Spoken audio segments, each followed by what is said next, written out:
YouTube channel Ashok sir classes. मैं अशोक कुमार आज आपको क्लास 9th की पहला चैप्टर जो कि जिसका नाम है मोशन उसको डिस्क्राइब करने जा रहा हूँ।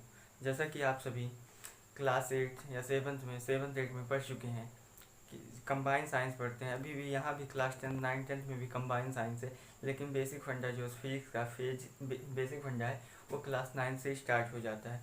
तो आइए हम देखते हैं क्या होता है फिजिक्स। ठीक, तो पहला चैप्टर जो है क्लास 9 का उसका नाम है मोशन।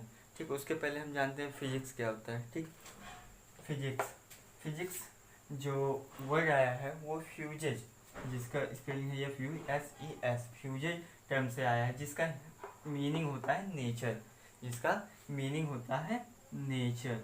ठीक, डिफिनीशन क्या बनती है हमारी। ठीक है, देखते हैं फिजिक्स की डिफिनीशन क्या बनती है।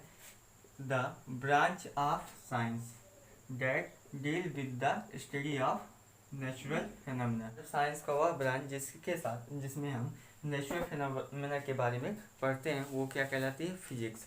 और ये फिजिक्स जो टर्म है वो फ्यूचर टर्म से आया है, जिसका हिंदी मीनिंग होता है सॉरी प्राकृतिक होता है और जिसका मीनिंग होता है नेचर। ठीक, अब जैसे नेचर में हमारे बहुत से ऐसे एग्जांपल्स होते हैं, ऐसे नेचुरल फिनोमेना होते रहते हैं, जैसे falling of object over the ground. कोई भी ऑब्जेक्ट होता है वो ऊपर जब हम फेंकते हैं या एप्पल गिरता है तो ज़मीन की तरफ अट्रैक्ट होता है, अर्थ यानी कि ग्राउंड पे आता है। ठीक, second is revolution of planet. जो हमारे प्लेनेट होते हैं वो कैसे रिवॉल्व करते हैं सन के around. Third one is current flowing in wire. जो हमारा इलेक्ट्रिक वायर होता है उसमें करंट कैसे फ्लो करता है, ये सब नेचुरल फिनोमेना जो है ये फिजिक्स के अंतर्गत आते हैं।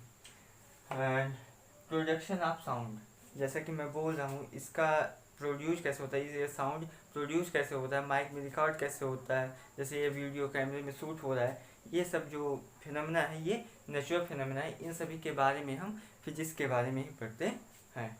तो आई होप फिजिक्स समझ में आया होगा। फिजिक्स विज्ञान का यानी साइंस का ऐसा ब्रांच है जिसमें हम नेचुरल फिनोमेना के बारे में पढ़ते हैं। ठीक, अब आते हैं मेन टॉपिक की मोशन, जो क्लास 9 का फर्स्ट चैप्टर इम्पॉर्टेंट चैप्टर है मोशन। ठीक, मोशन का मतलब क्या होता है, the phenomena of change of position of object with respect to time. इसका डिफिनीशन क्या होता है मोशन का, the phenomena of change of position with respect to time.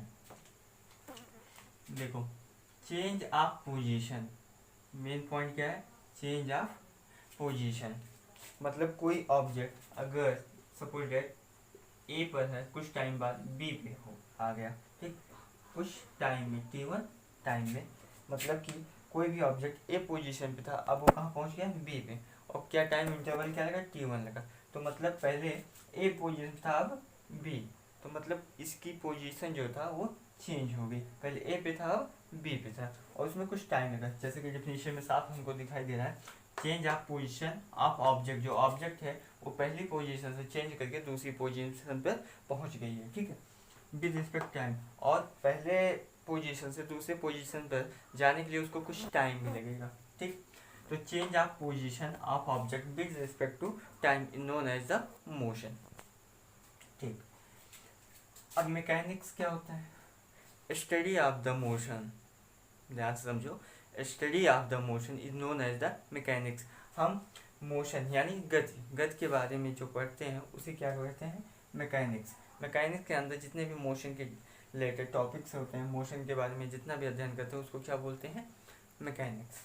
ठीक, अब चैप्टर को स्टार्ट करने से पहले कुछ बेसिक टर्म्स हैं उसको समझ लेते हैं। जैसे कि फिजिकल क्वांटिटी क्या होती है। ठीक, जैसे कि all those quantity which can be measured, मतलब ऐसे सभी क्वांटिटीज जिसको हम मेजर कर सकते हैं उसे क्या कहते हैं, फिजिकल क्वांटिटी। फिर से समझिए, all those quantity which can be measured, जैसे कोई भी क्वांटिटी हो जिसको हम मेजर कर सकते हैं उसको क्या बोलते हैं, फिजिकल क्वांटिटी। जैसे ये मार्कर मेरे हाथ में, जैसे इसका अप्रॉक्स जो लेंथ होगा वो 10 सेंटीमीटर है, तो इसके लेंथ को हम मेजर कर रहे हैं किसमें, सेंटीमीटर में, तो इसको मेजर कर ले रहे हैं हम, तो इसको ये जो इसका यूनिट होगा वो क्या होगा, फिजिकल क्वांटिटी होगा। ठीक, अब जो फिजिकल क्वांटिटी हमारी होती है वो टू टाइप्स की होती है, scalar quantity and second one is vector quantity.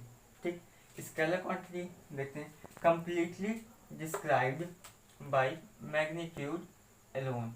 मतलब क्या हुआ, मैग्नीट्यूड एलोन, मतलब ये जो स्केलर क्वांटिटी होता है उसमें हमारा सिर्फ और सिर्फ मैग्नीट्यूड होता है, सिर्फ और सिर्फ लेंथ होता है। ठीक, और इसमें देखते हैं vector quantity completely described by the magnitude and direction. इसमें देखिए, इसमें क्या था, मैग्नीट्यूड एलोन, और इसमें क्या है, मैग्नीट्यूड एंड डायरेक्शन आल्सो।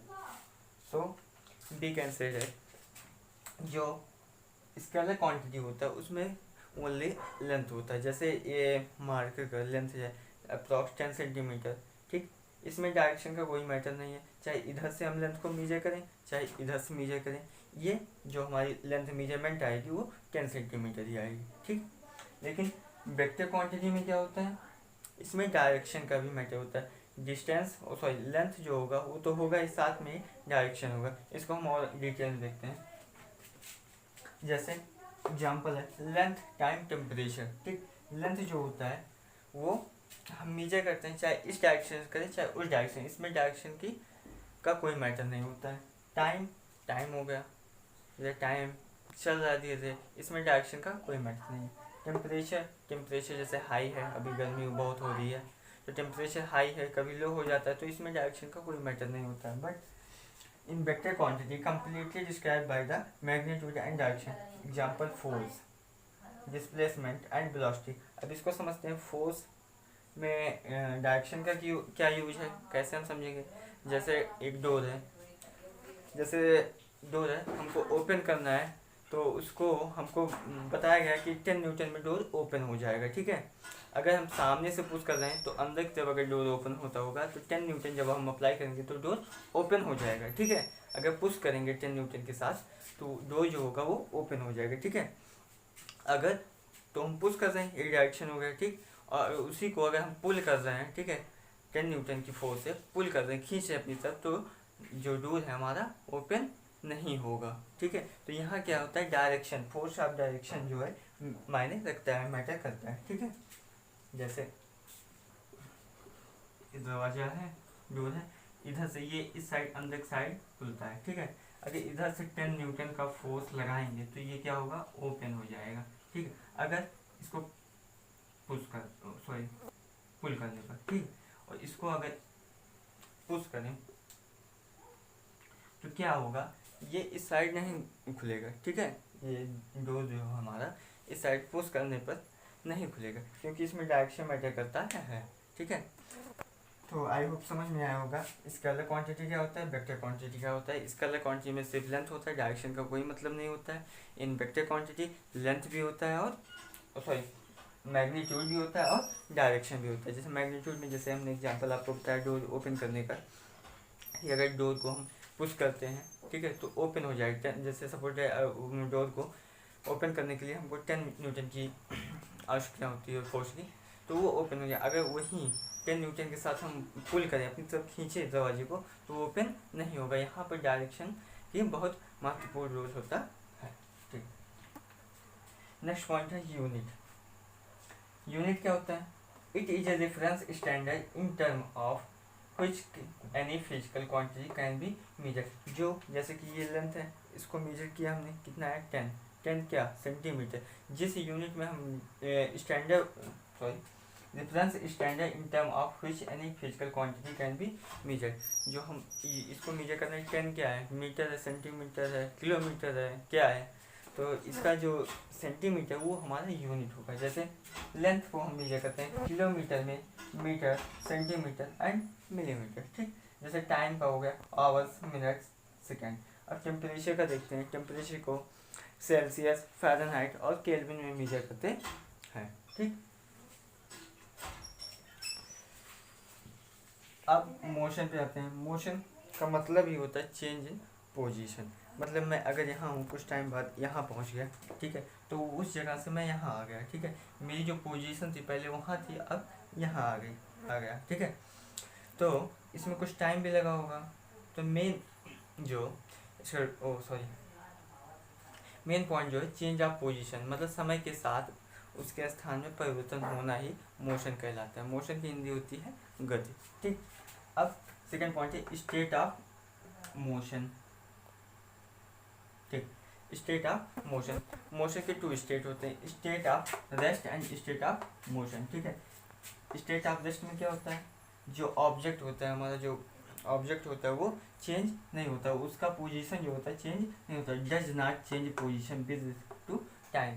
ठीक है, टाइम बीतता जाएगा लेकिन जो ऑब्जेक्ट की पोजीशन है वो कभी चेंज नहीं होगी, उसको क्या बोलते हैं, स्टेट ऑफ पोजीशन। ठीक, and second one is state of motion, change position with respect to time. जैसे कोई कार है, ठीक है, ड्राइव कर रहा है, ठीक है, चल रही है, तो टाइम के साथ उसका पोजीशन जो होगा चेंज होता रहेगा। लेकिन अगर कोई स्टोन है, स्टोन जहाँ पड़ा है उसमें मोशन नहीं हो रहा है, तो वो जहाँ का तहाँ वहीं पड़ा है। ठीक है, तो उसका क्या होगा, does not change position with respect to time. तो समझ में आया, स्टेट ऑफ रेस्ट मतलब उसमें कोई मूवमेंट नहीं होगा, जहाँ है वहीं पड़ा रहेगा। और स्टेट ऑफ मोशन जो होता है चेंज, इसका पोजीशन टाइम के साथ चेंज होता रहेगा। ठीक, नेक्स्ट टर्म है डिस्टेंस एंड डिस्प्लेसमेंट। डिस्टेंस क्या होता है, अब जैसे कोई पर्सन है, ठीक, वो एक पोजीशन पे है, ये समझ लो कोई पर्सन है, आपका कोई फ्रेंड है, ठीक है, वो पहुंच गया कुछ टाइम बाद पोजीशन बी पर, उसमें कुछ टाइम लगेगा। ठीक है, तो सपोज दैट ये ए से बी के बीच में जो डिस्टेंस है वो 5 किलोमीटर है। ठीक, तो एक्चुअल पार्ट, तो डिस्टेंस क्या होता है हमारा, actual part covered by the body. जो ये पर्सन है वो जो एक्चुअल पार्ट कवर्ड किया है, ठीक है, जो एक्चुअल पार्ट कवर्ड किया वो हमारी क्या होती है, डिस्टेंस होता है। ठीक है, और डिस्प्लेसमेंट क्या होता है, shortage distance between the initial and final position. Initial मतलब इनिशिएट मतलब कहाँ से स्टार्ट किया, फाइनल मतलब कहाँ पे वो जाके स्टॉप हुआ है, खत्म किया अपना जर्नी। तो इनिशियल को हम यू से रिप्रेजेंट करते हैं और फाइनल पोजीशन को भी से रिप्रेजेंट करते हैं। ठीक है, अब actual path covered by the body, ठीक है, मतलब ये जो पर्सन है ए पॉइंट से स्टार्ट किया और कहाँ पहुँच गया, बी पॉइंट पे। कितना डिस्टेंस है दोनों के बीच में, 5 किलोमीटर। जो शॉर्ट एक्चुअल पाथ जो टोटल उसने कवर किया है, जो पाथ जितना दूर चला है वो क्या होगा, हमारा डिस्टेंस होगा। ठीक है, और लेकिन इसमें क्या होता है, shortest distance between the initial and final position is known as displacement. मतलब जहाँ से स्टार्ट किया है, ठीक है, यहाँ से स्टार्ट किया है और कहाँ खत्म किया, बी पर, तो इससे एक शॉर्टेस्ट एक लाइन जो मिलाने वाली होगी वो हमको क्या बताती है, डिस्प्लेसमेंट। ठीक, जैसे ये समझ में आया डिस्टेंस। अब जैसे समझ लो ये कोई पर्सन है, इस डायरेक्शन में चला ए से बी, ठीक, उसने राइट टर्न लिया, ठीक है, डायरेक्शन चेंज कर दिया, फिर चला ये सपोज 3 किलोमीटर, फिर ये 2 किलोमीटर चला। ठीक है, तो इसका टोटल डिस्टेंस क्या है, actual path covered by the body, तो इसका डिस्टेंस कितना होगा, मतलब 3 किलोमीटर यहाँ है, 2 किलोमीटर इधर है, तो टोटल ऐड कर देंगे कितना हो जाएगा, 5 किलोमीटर हो जाएगा। ठीक है, जो 5 किलोमीटर होगा हमारा वो डिस्टेंस आएगा। ठीक है, और shortest distance between the initial and final position. Initial इस पर्सन के लिए इनिशियल पोजीशन क्या होगा, ए होगा, और फाइनल पोजीशन क्या होगा, सी होगा। ठीक है, तो shortest distance between the initial and final, तो इनिशियल पॉइंट ये है और फाइनल पॉइंट ये है, इन दोनों के बीच में शॉर्टेस्ट डिस्टेंस जो सबसे कम दूरी होगी वही क्या होता है, डिस्प्लेसमेंट होता है। ठीक है, तो यहाँ से मीट कराएंगे तो ए टू सी जो डिस्टेंस होगा हमारा अप्रॉक्सीमेटली वो कितना होगा, सॉरी जो ए टू सी डिस्टेंस होगा वो हमारा क्या होता है, डिस्प्लेसमेंट होता है। जैसे ये सपोज अगर आ जाता है 6 किलोमीटर, ठीक है, तो ये क्या होगा हमारा 6 किलोमीटर जो होगा वो हमारा डिस्प्लेसमेंट होगा ऑफ सॉरी ये 3 2 ये 4 मान लेते हैं 4, ठीक, 4 किलोमीटर जो होगा वो हमारा डिस्प्लेसमेंट होगा, और 3 + 2 5 किलोमीटर टोटल हमारा क्या होगा, डिस्टेंस होगा। ठीक है, तो साफ साफ बात करें तो डिस्टेंस जो होता है एक्चुअल पाथ मतलब जो टोटल डिस्टेंस कवर्ड किया होता है, ट्रेवल किया होता है, उसको हम डिस्टेंस करते हैं, और इनिशियल पॉइंट से फाइनल पोजीशन के बीच में जो सबसे छोटी डिस्टेंस होती है उसको हम डिस्प्लेसमेंट करते हैं। ठीक है, अब सेकंड पोजीशन देखते हैं, एसआई यूनिट इसका क्या होता है, डिस्टेंस का जो एसआई यूनिट होता है वो क्या होता है, मीटर होता है, इसका भी सेम SI यूनिट जो होता है मीटर होता है। ठीक, डिस्टेंस जो होता है हमारा रिप्रेजेंटेड बाई कैपिटल डी, जो डिस्टेंस होता है उसको हम कैपिटल डी से रिप्रेजेंट करते हैं, और डिस्प्लेसमेंट जो होता है उसको कैपिटल एल से रिप्रेजेंट करते हैं। ठीक है, अब ये क्या है, स्केलर क्वांटिटी है, डिस्टेंस जो हमारा स्केलर क्वांटिटी है, और डिस्प्लेसमेंट क्या है हमारा, वो वेक्टर क्वांटिटी है। अब स्केलर क्वांटिटी और वेक्टर क्वांटिटी में हम डिफरेंस समझते हैं। ठीक है, स्केलर क्वांटिटी और वेक्टर क्वांटिटी, जो डिस्टेंस है हमारा वो स्केलर क्वांटिटी, और डिस्प्लेसमेंट जो है वेक्टर क्वांटिटी, इसको हम दो एग्जांपल से, दो केसेस में समझते हैं। ठीक है, पहला केस जो है हमारा, वो कोई पर्सन स्ट्रेट चला कितना, इसको मान लेते हैं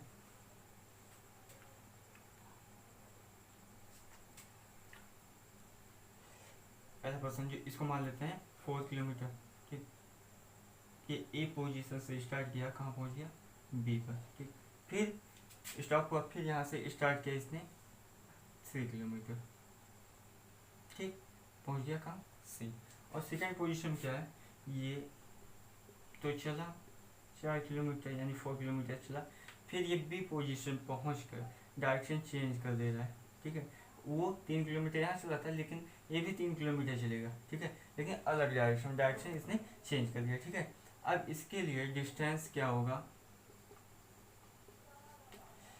4 + 3 यानी 7 किलोमीटर। ठीक, इसके लिए क्या होगा, 4 + 3 = 7 किलोमीटर डिस्टेंस होगा। ठीक, यहाँ तक बात समझ में आई। ठीक, अब देखते हैं इन केस फर्स्ट डिस्प्लेसमेंट क्या होता है। डिस्प्लेसमेंट का मतलब क्या होता है, इनिशियल और फाइनल पोजीशन के बीच में जो सबसे शॉर्टेस्ट डिस्टेंस होता है उसी को हम क्या बोलते हैं, डिस्प्लेसमेंट। ठीक है, तो ए टू सी सबसे छोटी डिस्टेंस क्या है, 4 + 3 यानी कि 7 होगा, 7 किलोमीटर जो होगा इसका एस मतलब डिस्टेंस, ओ सॉरी डिस्प्लेसमेंट।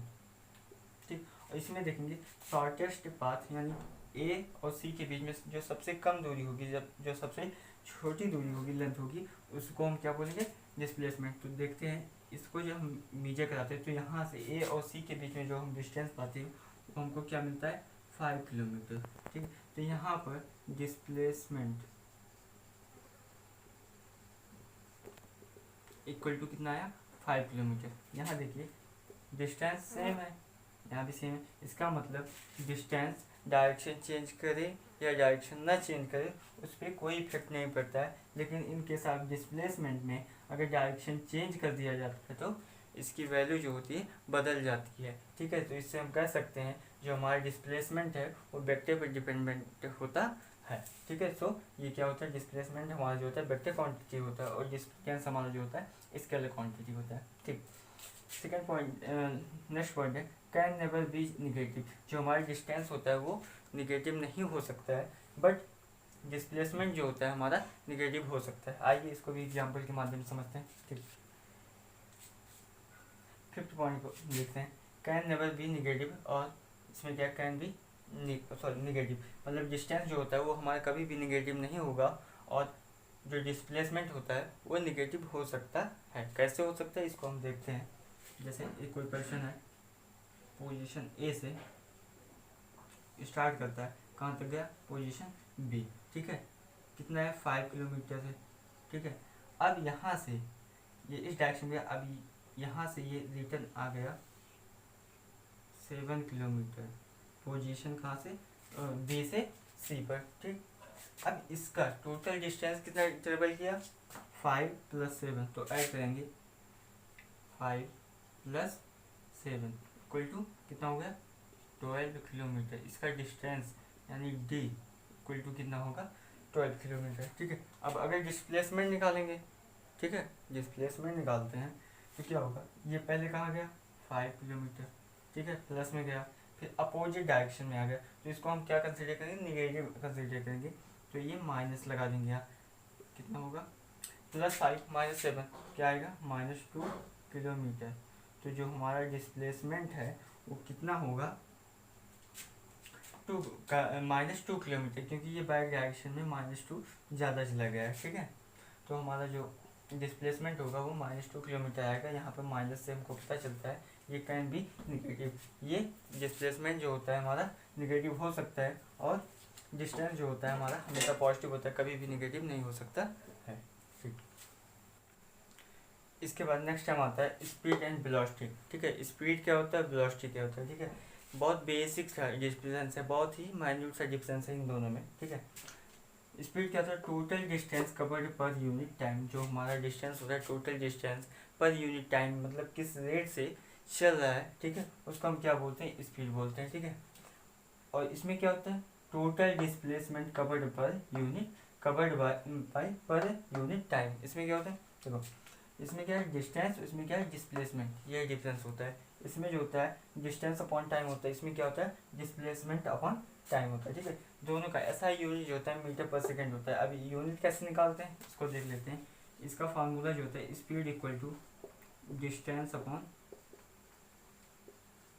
टाइम होता है। अब डिस्टेंस को किस में मेजर करते हैं, लेंथ में, और लेंथ में यूनिट क्या लेते हैं, मीटर। और टाइम का ऐसा यूनिट क्या लेते हैं, सेकेंड। तो स्पीड का जो यूनिट मिलेगा हमको मीटर पर सेकेंड। सेम इसमें भी वेलोसिटी इक्वल टू क्या होता है डिस्प्लेसमेंट अपॉन टाइम। डिस्प्लेसमेंट को भी हम मीटर में लेते हैं और टाइम को सेकेंड में, तो हमको क्या मिलेगा वेलोसिटी का भी मीटर पर सेकेंड। ठीक, हो गया। रिप्रेजेंटेड बाय भी, ये जो स्पीड हमारा होता है वो भी से रिप्रेजेंट करते हैं, और वेलोसिटी को भी बार से, मतलब इसके ऊपर बार लगा देते हैं क्योंकि ये वेक्टर क्वांटिटी होता है। अब वेक्टर देखो, स्केलर जो होता है हमारा, सॉरी स्पीड जो होता है हमारा स्केलर क्वांटिटी होता है, वेलोसिटी जो होता है वेक्टर क्वांटिटी होता है। ठीक है, अब इसके बाद हम देखेंगे एक्सेलरेशन एंड रिटार्डेशन। ठीक है, एक्सेलरेशन को देखने से पहले हम देखते हैं एवरेज स्पीड और एवरेज वेलोसिटी क्या होता है। स्पीड और वेलोसिटी हम समझ चुके हैं, अब देखते हैं एवरेज स्पीड और एवरेज वेलोसिटी क्या होता है। सपोज दैट कोई भी ऑब्जेक्ट है, पहले डिस्टेंस चला v1, फिर चला v2 और फिर चला v3, तो इसमें टाइम कुछ भी लगा होगा। पहले डिस्टेंस में जो स्पीड था उसका, उसमें लगा t1 और फिर सेकेंड वन में t2 एंड t3।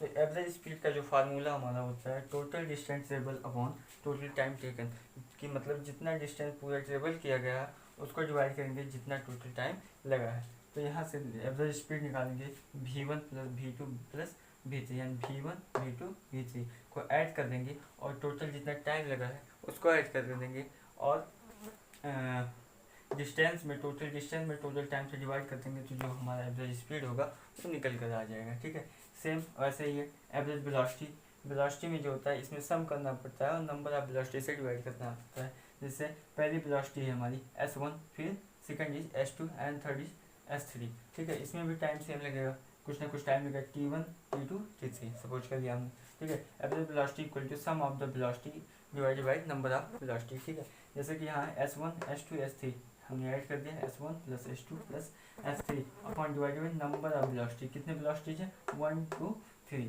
कितना है 3 से डिवाइड हमने कर दिया, तो इसका एवरेज वेलोसिटी निकल कर आ जाएगा। ठीक है, इसके बाद हम देखते हैं uniform motion and non uniform, उसके बाद एक्सेलरेशन देखते हैं। ठीक,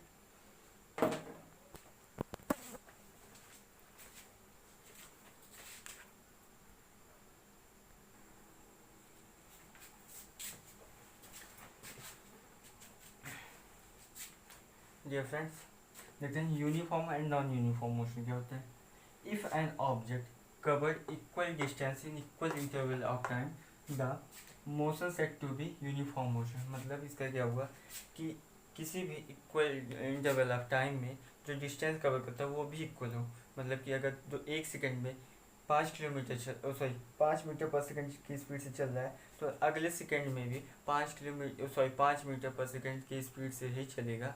ठीक है, तो ऐसा मोशन क्या होता है, वो यूनिफॉर्म मोशन है। ठीक है, और second is if an object cover unequal distance in equal time of interval. अब उसी टाइम में, जैसे 1 सेकंड में मैंने बात किया कि 5 मीटर पर सेकंड चल रहा है। ठीक है, अब इसमें क्या हो, पहले सेकंड में 2 मीटर पर सेकंड चल रहा है, दूसरे सेकंड में 3 मीटर पर सेकंड हो गया, नेक्स्ट सेकंड में 5 मीटर पर सेकंड, तो इसमें क्या होता है, चेंज होता जा रहा है, ठीक है। इसमें क्या अनइक्वल डिस्टेंस, इसमें इक्वल डिस्टेंस ट्रेवल नहीं की जा रही है, इसमें अनइक्वल डिस्टेंस ट्रेवल की जा रही है, और सेम टाइम में इंटरवल का टाइम का जो इंटरवल है वो सेम है, ठीक है। तो ऐसे मोशन क्या बोलते हैं, नॉन यूनिफॉर्म मोशन, ठीक है। जो इसमें अनइक्वल डिस्टेंस ट्रेवल की जाती है इक्वल टाइम ऑफ इंटरवल में, ठीक है। इसके बाद नेक्स्ट टॉपिक है एक्सीलरेशन। एक्सीलरेशन जैसे आप सुने होंगे बाइक में होता है एक्सीलरेशन से ही बना है एक्सीलेटर, जिसकी स्पीड को घटाते हैं बढ़ाते हैं और घटाते हैं, ठीक है। तो डिफिनेशन क्या होता है, the rate of change of its velocity, ठीक है। इसमें क्या करते हैं, एक्सीलरेशन के द्वारा हम इसकी जो वेलोसिटी का रेट होता है उसको चेंज करते हैं, ठीक है, विद टाइम के साथ चेंज करते हैं। It's called acceleration. कभी कभी होता है नॉर्मल स्पीड में हम जैसे 40-50 में चल रहे होते हैं, ठीक है, तो कभी कभी एक्सीलरेशन बढ़ा देते हैं, एक्सीलरेट और बढ़ा देते हैं, तो स्पीड जो होता है हमारी बढ़ जाती है, ठीक है, वही बात होती है, ठीक है। तो एक्सीलरेशन का फार्मूला जो होता है चेंज इन वेलोसिटी, जैसे हम पहले स्लो मोशन थे और एक्सीलरेट कर दिए तो स्पीड जो होती है हमारी बढ़ गई, तो इसमें कुछ चेंजिंग हुआ है, ठीक है। तो वही जो होता है चेंज इन वेलोसिटी, और उस चेंज होने में, ठीक है, जितना टाइम हमको लगा उससे डिवाइड कर देते हैं तो हमारा एक्सीलरेशन आ जाता है, ठीक है।